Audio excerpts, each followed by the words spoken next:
My sister revealed her pregnancy at my kid's birthday party and insisted I give up my brand new nursery because I could afford another. My parents took her side, calling me selfish. So I emptied the room and sold the house. They turned up with her things only to spot the "for sale" sign in the yard.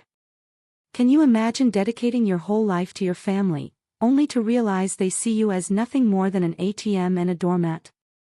Well, that's exactly where I found myself, on the day my sweet daughter turned 1, when my sister delivered a shock that didn't just snap something inside me, it shattered, then forged itself into steel. You have to wonder what the hell she did next, right? It was Lily's first birthday. Her party was perfect: balloons, glitter, a rainbow sprinkle cake we'd spent hours decorating. My beautiful baby, my whole world, was about to blow out her first candle. And then, she arrived. My younger sister, Sarah, floated in, draped in a white dress that practically screamed, "I'm pregnant." I knew, deep down, something was off. I'm Ruby, the responsible one, the good daughter, always cleaning up Sarah's messes. But even I wasn't ready for what came next. Not as I held the cake knife, ready to help Lily. "Everyone, I have amazing news." Sarah's voice, sickeningly sweet, sliced through the cheerful, "Happy Birthday" song like a knife. My hands froze. Lily's bright pink tutu blurred as every single pair of eyes swiveled from my precious baby to my beaming sister. "I'm pregnant." The room erupted. Gasps. Squeals. My mom burst into tears, practically tackling Sarah in a hug, like she'd just climbed Mount Everest. My dad beamed, like he'd won the lottery. Beside me, my best friend Harper's hand found my shoulder, a silent anchor in a storm of disbelief. "Mama." Lily's tiny, confused voice pulled me back. My sweet girl, still in her high chair, chubby fingers reaching for the rainbow sprinkle cake we'd spent hours perfecting. "Just a minute, sweetie," I managed, forcing a smile, my voice thin. "Looks like Aunt Sarah has some big news." "Oh my God, this is just perfect timing." My mom gushed, still clutching Sarah. "Now the cousins will be so close in age."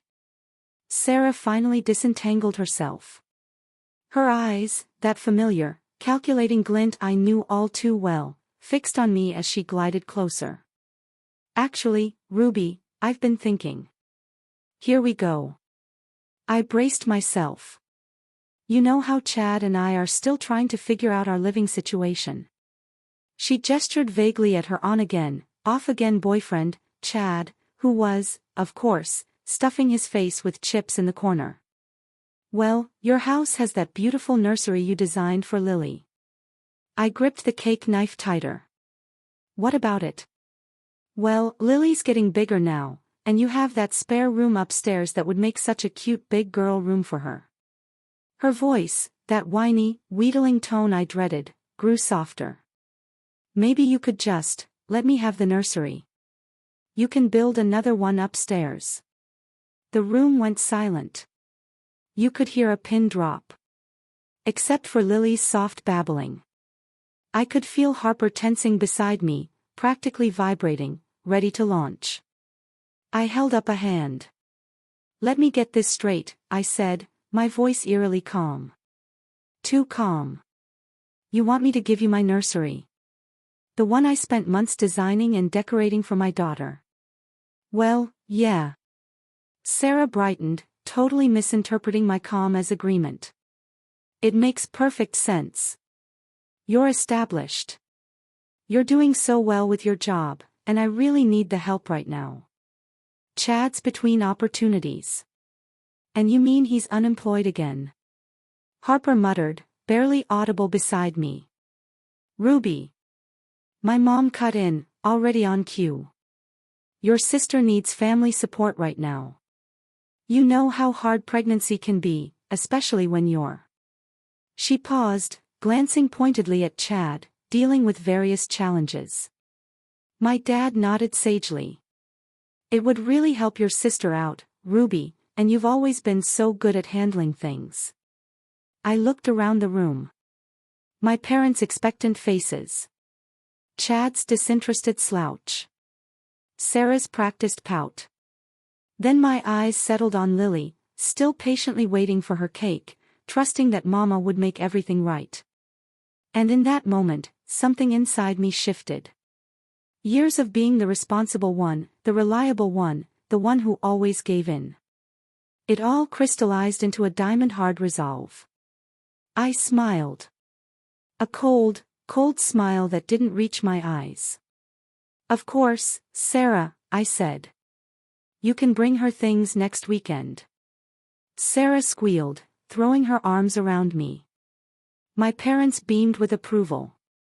Only Harper looked concerned, knowing me well enough to recognize the danger in my tone. "Now," I said, turning back to my daughter, my voice firm. "Let's cut this cake, shall we?"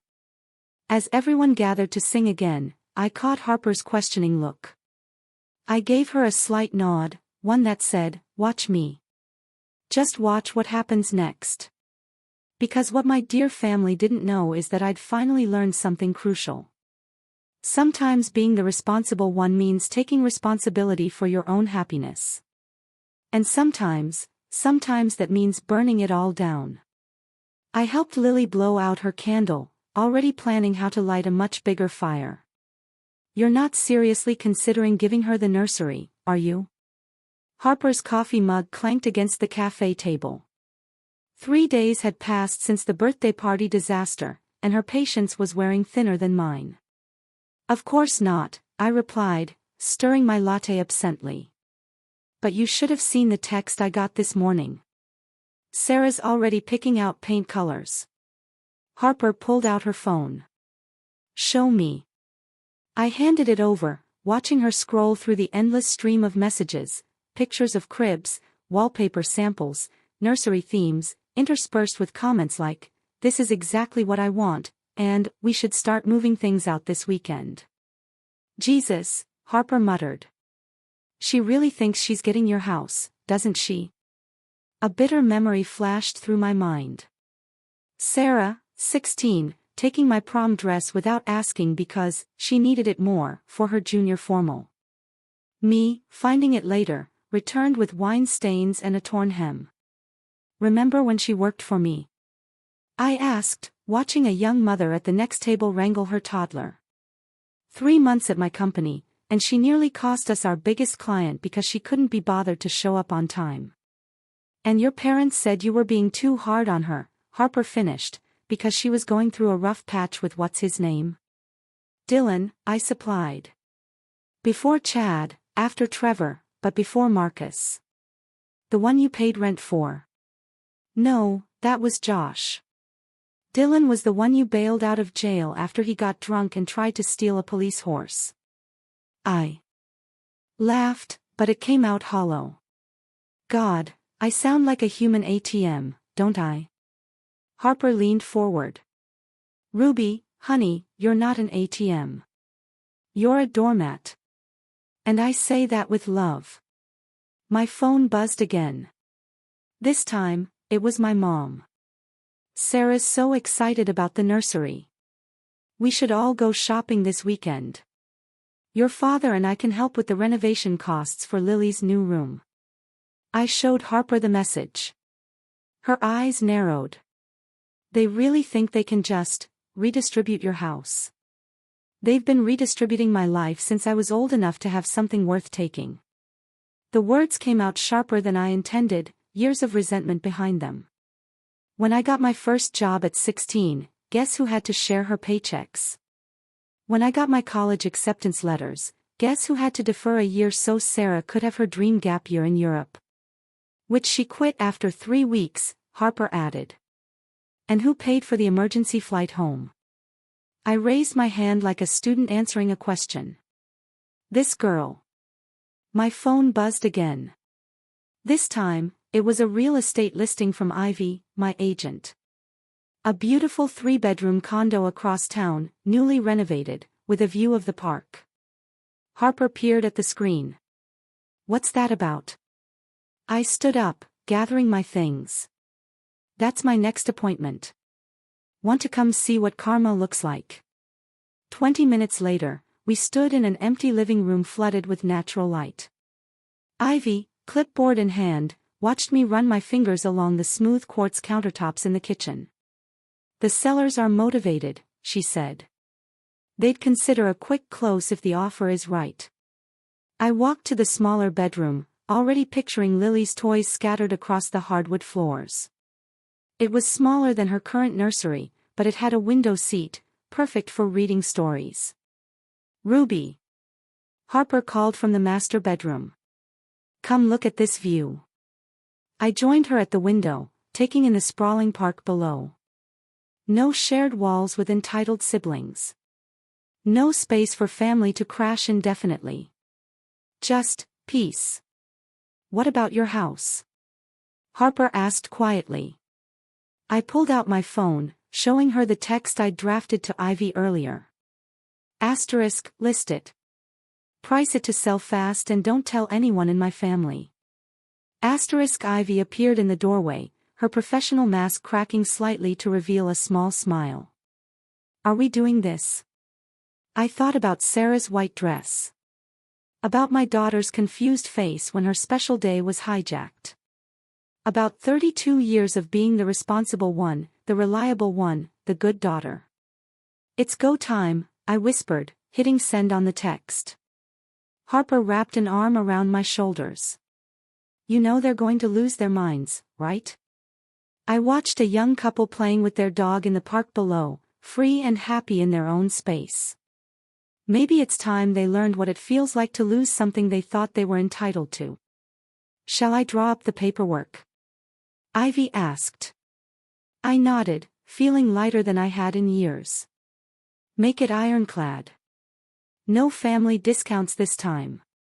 The nursery looked different in the harsh, objective light of my phone's camera. Each click captured another piece of evidence, proof that this room had been lovingly created for Lily, not commandeered as a gift for Sarah. Ivy had suggested documenting everything before the sale listing went live. And this is where the changing table used to be, I narrated quietly, panning across the mint green wall with its hand-painted butterflies. Before I moved it, to make room for the free sign I'm about to put on it. A soft knock at the door made me jump. Ruby, honey, are you home? My mother's voice. Of course. I quickly shut off the camera and shoved my phone into my pocket. Coming. I opened the front door to find both my parents standing there, matching concerned expressions on their faces. My father held a takeout bag from my favorite Thai place, their standard peace offering. We brought lunch, my mother said, already pushing past me into the house. And we wanted to talk about Sarah's nursery. I bit back the correction. Asterisk, not Sarah's nursery. Never Sarah's nursery, asterisk. Instead, I smiled. Perfect timing. I was just organizing things upstairs. They followed me to the kitchen where my mother immediately began unpacking containers of pad thai and green curry.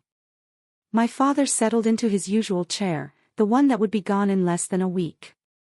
So, my mother started, sliding a container toward me. Sarah's been showing me some lovely ideas for the room. She's thinking of a woodland theme, very gender-neutral since they don't know what they're having yet. I stabbed a piece of chicken with my fork.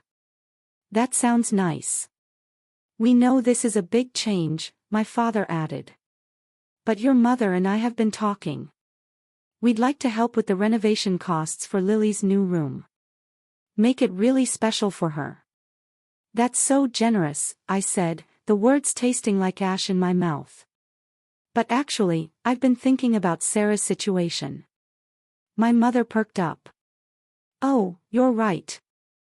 She needs support right now. And this house, well, it has so much space. Too much space really, for just Lily and me. I watched their faces light up with approval and felt a twisted satisfaction. I've decided to make some changes to help accommodate everyone. Oh, Ruby. My mother reached across the table to squeeze my hand. I knew you'd understand. You've always been so practical. A thump from upstairs made us all look up. Lily, waking from her nap. "I'll get her," I said quickly. But my mother was already standing. "Let me. I want to see my grandbaby." I listened to her footsteps on the stairs, counting the seconds until she'd reached the nursery. The nursery where half the furniture was already gone, carefully documented and stored in a rental unit across town. "The realtor thinks it'll sell within days," I whispered to myself. "What was that, honey?" my father asked. "Nothing," I replied, just thinking out loud about paint samples. My mother's voice drifted down from upstairs. "Ruby, where's the rocking chair?" "Oh, I moved it." I called back, making space for Sarah's things. I heard Lily's happy babbling as my mother brought her downstairs. My daughter took one look at me and announced, loud and clear, "Bye-bye house." My heart stopped. What does she mean? Bye-bye house? My mother asked, settling Lily into her high chair. I forced a laugh. "Oh, you know toddlers. She's been saying that to everything lately. Bye-bye spoon. Bye-bye cup. It's her new favorite phrase." My father chuckled, but my mother's eyes narrowed slightly. I busied myself wiping invisible crumbs from the counter. "When did you say Sarah could start moving things in?" she asked. "Next weekend," I replied smoothly. "I thought we could make a day of it. Get everyone to help." "That's wonderful." My mother's suspicion evaporated. "I'll call Sarah right now. She'll be so excited." As she stepped into the living room to make the call, my father leaned in close. "You're doing the right thing, Ruby. Family has to stick together." I nodded, thinking of the offer Ivy had texted me this morning, $30,000 over asking price. Cash buyers willing to close in 10 days. My phone buzzed in my pocket. Ivy again. Offer accepted. I glanced at my parents. My mother gushing into her phone, my father contentedly eating his lunch. Both so certain of their right to redistribute my life. Both so sure I would never say no. "Take it," I typed back. Lily caught my eye from her high chair and grinned. "Bye-bye house," she said again, waving her little hand. I smiled back, my heart racing with equal parts guilt and liberation. "That's right, baby girl," I whispered. "Bye-bye house, and bye-bye to a whole lot more." "You're evil." Harper laughed, slapping another "Sarah's Things" label on an empty box. "Pure evil. I love it." We'd spent the afternoon filling boxes with old newspapers, making them look convincingly heavy.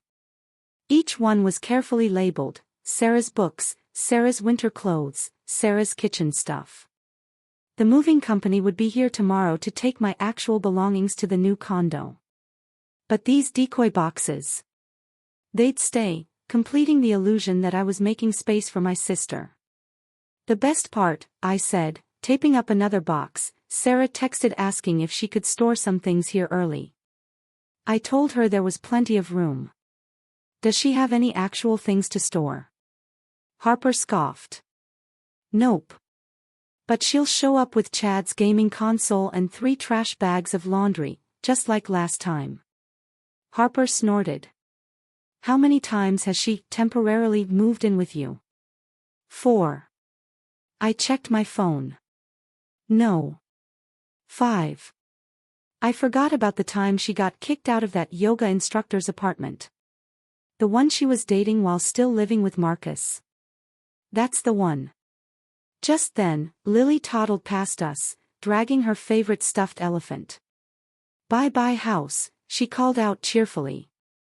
Harper and I froze. "Ruby." My mother's voice came from the front door. "Ruby, are you home? Quick." I hissed, shoving the empty boxes behind the couch. "Act natural." My mother appeared in the doorway just as Harper sprawled dramatically across the floor, pretending to play with Lily. Oh, look who's here. My mother cooed at Lily, who immediately ran to her grandmother. And Harper, too. Are you helping Ruby organize? You know me, Harper replied smoothly. Always happy to help with family stuff. My mother's eyes swept the room, taking in the stack of labeled boxes. Oh, good. You're making space for Sarah. She's so excited about moving in. She's already ordered a crib. I felt my eye twitch. She ordered a crib? Yes, it's being delivered next week. I hope that's okay. She used your address since she's staying with Chad right now and his place is. My mother wrinkled her nose. Not exactly delivery friendly. Perfect, I said through gritted teeth. Just perfect. Bye-bye house, Lily announced again, completely oblivious. My mother frowned. She's still saying that. Ruby, do you think she's picking up on some anxiety about the changes? Maybe we should have a family meeting to discuss the transition. No. Harper and I said simultaneously. I recovered quickly. I mean, there's no need. Everything's under control. We're all very excited about Sarah moving in, right, Harper? Harper's smile could have cracked glass. So excited. Well, I just stopped by to drop off these paint samples Sarah picked out. My mother placed a fan of color swatches on the coffee table. She's thinking mint green might be too basic. She was thinking more of a royal purple. I thought about the mint green walls I'd spent weeks perfecting. The ones currently being photographed for the listing. How unique, bye-bye house, Lily said again, pointing at the window where, thankfully, the for sale sign hadn't been installed yet. My mother gathered her purse. I should go. Your father's making dinner tonight. But Sarah might stop by later to measure the windows for curtains. After she left, Harper and I collapsed onto the couch. That was close, she breathed. But Ruby, you have to do something about Lily's new catchphrase before she blows your cover. I know, I know. I picked up my daughter, who immediately started playing with my hair. But she's not wrong. We are saying bye-bye to the house. And to the family's endless expectations. My phone buzzed. A text from Ivy. Asterisk, sign installation tomorrow morning, 8 a.m. sharp.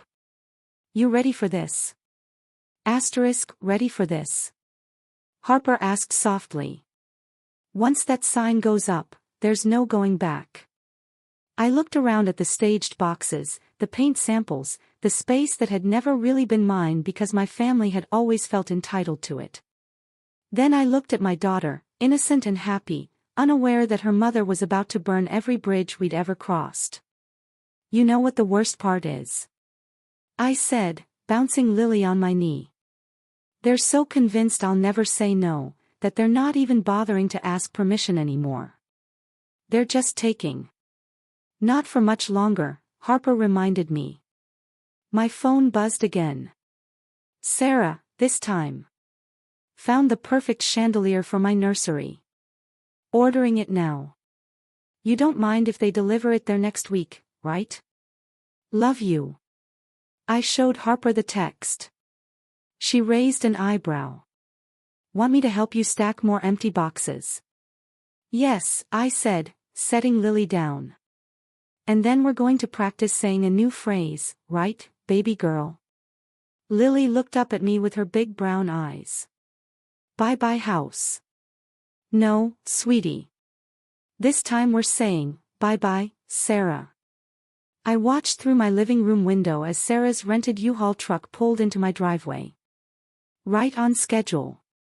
My sister sat in the passenger seat, one hand resting on her barely visible baby bump, while Chad attempted a three-point turn that nearly took out my mailbox. My parents' car pulled in right behind them. Ready? Harper whispered from beside me. She'd insisted on being here for moral support, though I suspected it was more for the entertainment value. Almost. I checked my phone. The movers had finished clearing out my actual belongings hours ago. The new condo was ready. Lily was safely at daycare. Everything was in place, just waiting for the perfect moment. Outside, Sarah hopped down from the truck, her face lighting up at the sight of the nursery furniture I'd carefully arranged on the curb with a large, free sign.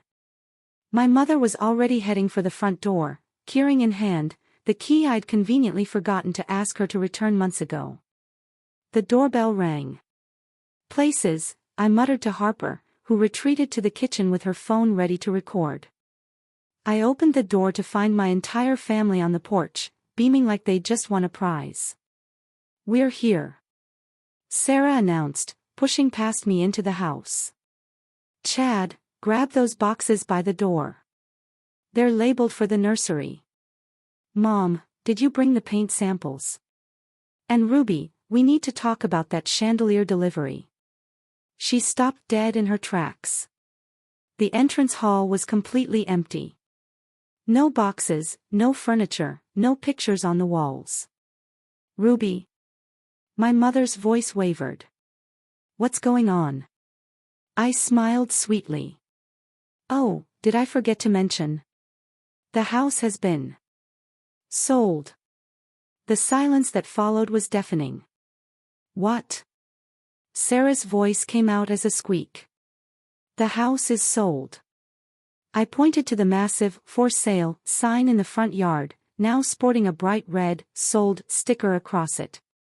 "Closing is next week." But, Sarah's face went from confusion to pure rage in record time. "You can't sell the house. What about the nursery? What about my baby? Your baby?" I laughed, a sharp, cold sound. "You mean the baby you're having with your unemployed boyfriend for whom you expected me to give up my daughter's nursery? That baby?" "Ruby." My father stepped forward, using his reasonable voice. "Let's talk about this. You can't just make decisions like this without consulting the family." "Actually, I can. It's my house. My name on the deed. My mortgage payments. My decision." Sarah burst into tears, the dramatic, wailing kind she'd perfected since childhood. "How could you do this to me? I'm pregnant. Where am I supposed to go?" "Not my problem." I gestured to the furniture on the curb. "But feel free to take the nursery set. Consider it my baby shower gift." My mother grabbed my arm. "Ruby, stop this nonsense right now. You're being cruel." "Cruel?" I pulled away from her grip. "Cruel is hijacking my daughter's first birthday party to announce a pregnancy. Cruel is assuming you can just take over my home because Sarah needs another handout. Cruel is never, ever asking what I want or need because you're all too busy taking." "But we're family." Sarah sobbed. "No," I said quietly. "We're not. We're just people who share DNA and a long history of me giving while you take." Chad, who had been silent until now, finally spoke up. "So, we drove this U-Haul out here for nothing." "Not nothing," Harper called from the kitchen doorway, phone still recording. "There's some lovely free furniture on the curb. Better hurry, though. I posted it on Facebook Marketplace an hour ago." As if on cue, a car pulled up to the curb and a young couple started loading the changing table into their SUV. "This isn't over," Sarah hissed, mascara running down her face. "You'll regret this." "I doubt it." I opened the front door wider. "Now, if you'll excuse me, I need to finish packing. The new owners want to do a final walkthrough tomorrow." "Ruby, please." My mother tried one last time. "We can work this out." I thought about all the times I'd given into that plea. All the times I'd sacrificed my own needs to work things out for Sarah. "Not anymore. The house was mine," I said calmly. "I sold it. Have a nice move." I closed the door on their shocked faces, listening to Sarah's wails turn to angry screams outside. Through the window, I watched as another car pulled up for the free furniture while my family stood frozen in disbelief. Harper stopped recording and gave me a high five. That was beautiful. It's not over, I said, hearing Sarah kick the U-Haul's tire in frustration. They'll be back. Let them come, Harper grinned. We've got it all on video. Outside, the "sold" sign gleamed in the afternoon sun, a beacon of my liberation.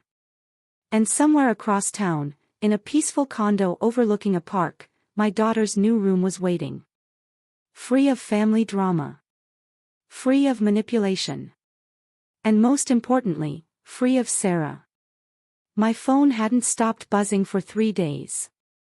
I scrolled through the relentless messages while Lily napped peacefully in her new room, the afternoon sun streaming through the park view windows. You've reached a new low, read my aunt's text. Asterisk, your poor sister is devastated. How could you do this to your family? Asterisk, demanded my cousin. Your father is heartbroken, my mother wrote. He had to take a day off work, the voicemails were worse. Ruby, it's Mom again.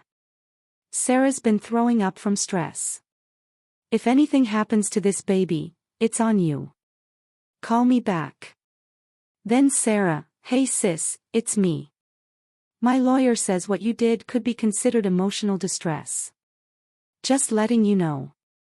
Harper sat across from me at my new kitchen island, reading the messages over my shoulder. Your sister has a lawyer now. She dated one for 2 weeks last year. He gave her his card when she keyed his car. Of course, he did. Harper grabbed my phone. That's it.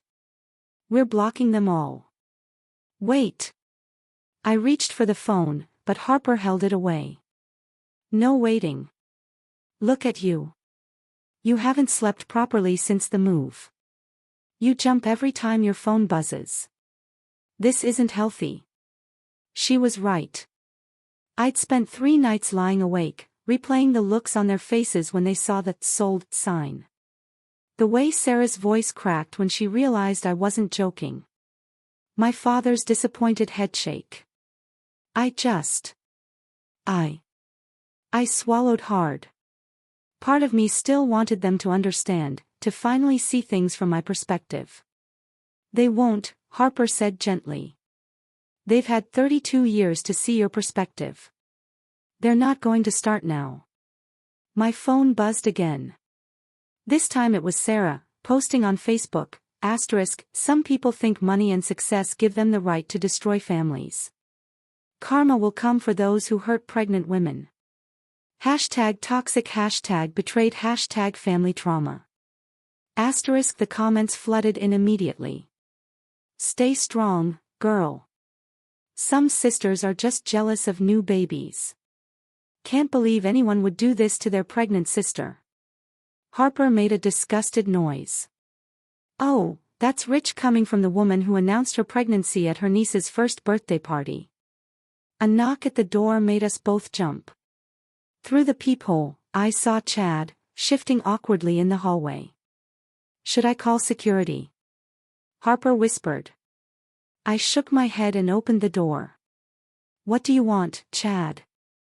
He looked worse than usual, unshaven, wearing a wrinkled t-shirt with what looked like yesterday's pizza stains. She's staying at my place and losing her mind. You broke her, Ruby. I broke her. I laughed incredulously. She tried to take my house. Look, I get it wasn't cool how she asked, but, asked. I cut him off. She didn't ask. She announced it at my daughter's birthday party and expected me to just hand over my home. Just like she's expected me to hand over everything else her entire life. Chad ran a hand through his greasy hair. She's pregnant, man. With my kid. We need help. Then help her yourself. Get a job. Be an actual partner instead of another problem for her to dump on me. You don't understand. No, I said, stepping into the hallway and closing the door so Lily wouldn't wake up, you don't understand. For years, I've watched Sarah bounce between guys like you. Men who think their problems are everyone else's responsibility. And every time she crashes and burns, guess who has to clean up the mess? Not anymore. She's your sister, and I'm done being her safety net. I pulled out my phone, showing him Sarah's Facebook post. Tell her if she wants to talk about karma, she should remember every rent check I covered, every crisis I solved, every time I put her first. Then she can talk about karma. Chad's face hardened. Sarah's right. You're just jealous because she's having a baby and you're alone. I laughed so hard I had to lean against the wall. I have a beautiful daughter, a successful career, and now a peaceful home where no one can guilt me into fixing their lives. Trust me, I'm not jealous. He opened his mouth to argue, but Harper appeared in the doorway. I believe my friend asked you to leave. After he slunk away, Harper handed me back my phone. Ready to block them now. I looked at the screen. 3 more missed calls from my mother, 2 texts from Sarah, and a group chat message from my father asking the extended family to pray for Ruby's heart to soften. Do it, I said. Block them all. As Harper systematically blocked every family contact, I felt a weight lift from my shoulders. Through the window, I could see the park where I'd take Lily to play later.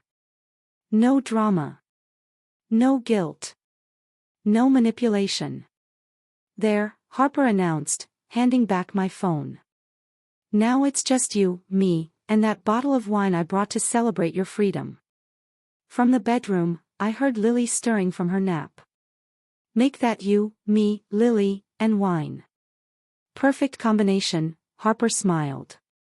The only family you need. I can't believe I let you talk me into this, I muttered to Harper as we sat in the neutral territory of her apartment, waiting for Sarah to arrive. 2 weeks had passed since the moving day showdown, and my sister had finally agreed to meet, but only with Harper mediating. She needs to hear it, Harper said, arranging coffee cups on the table. And you need to say it. All of it. The doorbell rang, exactly on time, a first for Sarah, who'd never been punctual in her life. When Harper opened the door, my sister walked in looking like she'd dressed for a funeral, black maternity dress, dark circles under her eyes, one hand protectively over her barely showing stomach. Ruby, her voice was cold. Sarah, mine was colder. Harper gestured to the couch. Let's all sit down. Coffee, tea? I can't have caffeine, Sarah sniffed. Because of the baby. Not that some people care about that. Water it is, Harper said cheerfully, though I caught her eye roll. We sat in awkward silence until Harper cleared her throat. Sarah, you wanted to talk, so, talk. Sarah's lower lip trembled. I want to understand how you could be so evil. Taking away my baby's future home. Your baby's future home. I interrupted. You mean my house? The one I bought. The one I've been paying for. We're family. Sarah's voice rose. Family helps each other. Like you helped me when Lily was born. I leaned forward. Oh, wait. You didn't. You were too busy backpacking through Thailand with what's his name. That's not fair. I was finding myself. While I was changing diapers and working 60-hour weeks alone. Sarah's face crumpled. I'm trying to do better now. I want to be a good mom like you. I thought you'd help me. By giving you my house, by sharing, by being a sister. Tears spilled down her cheeks. But you're just selfish and bitter and selfish. I stood up so fast my coffee cup rattled. Let's talk about selfish, Sarah. Let's talk about the time you maxed out my credit card buying festival tickets. Or when you borrowed my car and got 3 parking tickets you never paid. Or how about when you got fired from the job I got you because you were too hungover to show up? I was going through things. You're always going through things. And I'm always expected to fix them. I was shouting now. Years of suppressed rage finally breaking free. Do you know what it's like to be the responsible one? To watch your sister wreck everything she touches while everyone expects you to clean up the mess. When was the last time you asked about my life? About Lily? When was the last time you showed up for anyone but yourself? Sarah stood too, mascara running down her face. You think you're so perfect, Miss Independent with her perfect job and perfect house and perfect life. Well, guess what? Some of us struggle. Some of us need help. Help is one thing. Entitlement is another. I took a deep breath. I finally realized something, Sarah. None of you ever loved me unconditionally. You only loved what I could give. The room went silent except for Sarah's ragged breathing. That's not true, she whispered. No? Then name one time. Just one. When you put my needs before yours. Sarah opened her mouth, then closed it. Her hand drifted to her stomach again. A gesture that, once, would have made me cave. Would have sent me rushing to fix everything. Not anymore. I have something now that I own completely, I said quietly. Peace. And I won't let you take that, too. So that's it. Sarah's voice cracked. You're just done with me, with all of us. I'm done being the family ATM. I'm done being the responsible one who has to sacrifice everything. I'm done watching you take and take and take. Harper, who'd been silent throughout our exchange, finally spoke. Sarah, I think it's time for you to go. My sister gathered her purse with shaking hands. At the door, she turned back. You'll regret this when my baby's born and you're not in their life. No, I cut her off. You'll regret this when your baby's born and you finally understand what it means to be responsible for someone else's happiness. When you realize that burning bridges has consequences. She stared at me for a long moment, then left without another word. Through the window, I watched her walk to her car alone, probably for the first time in her life. Harper touched my shoulder. You okay? I wiped away tears I hadn't realized were falling. No. But I will be. Want to go get Lily from daycare and take her to the park? I nodded, thinking of my daughter's innocent smile, her unconditional love. Yeah, let's go home. Because that's what I had now. Not just a house, but a real home. One built on my terms, free from the weight of toxic family obligations. Hi, Mama. Lily squealed as I pushed her on the park swing. The autumn breeze carried the sound of her laughter across the playground, mixing with the rustle of falling leaves. My phone buzzed in my pocket, probably another blocked message from my family. They'd taken to creating new accounts just to tell me how cruel I was. I'd gotten good at blocking those, too. Ruby. A familiar voice made me turn. Sarah stood at the edge of the playground, her pregnancy now clearly visible under a loose sweater. She looked different. Tired, yes, but somehow, more real than I'd ever seen her. I slowed Lily's swing. What are you doing here?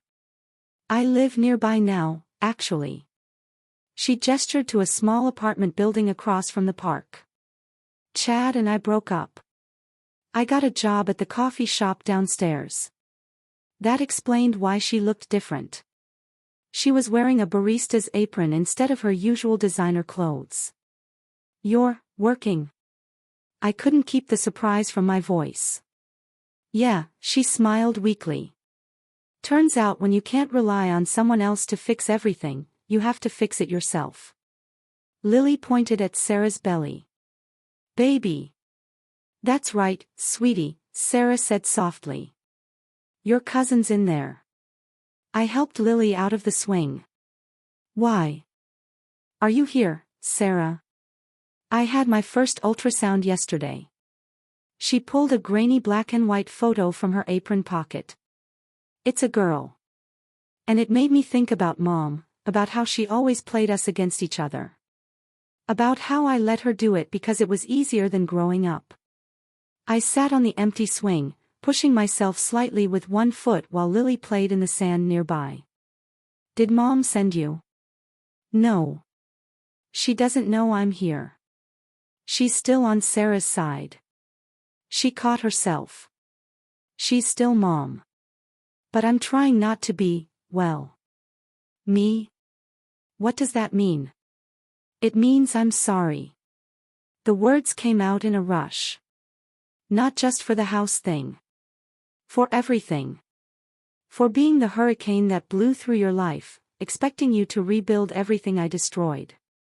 I studied her face, looking for the manipulation I'd grown so used to seeing. Instead, I found something new. Accountability.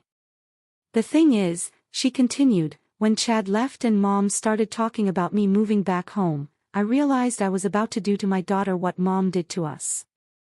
Make her part of this cycle of dependency. Of never growing up. So, you got a job instead. And an apartment. It's tiny. And the elevator doesn't work. And I have to make coffee for rude people at 6 a.m. But she straightened her apron, a newfound pride in her posture. But it's mine. I did it myself.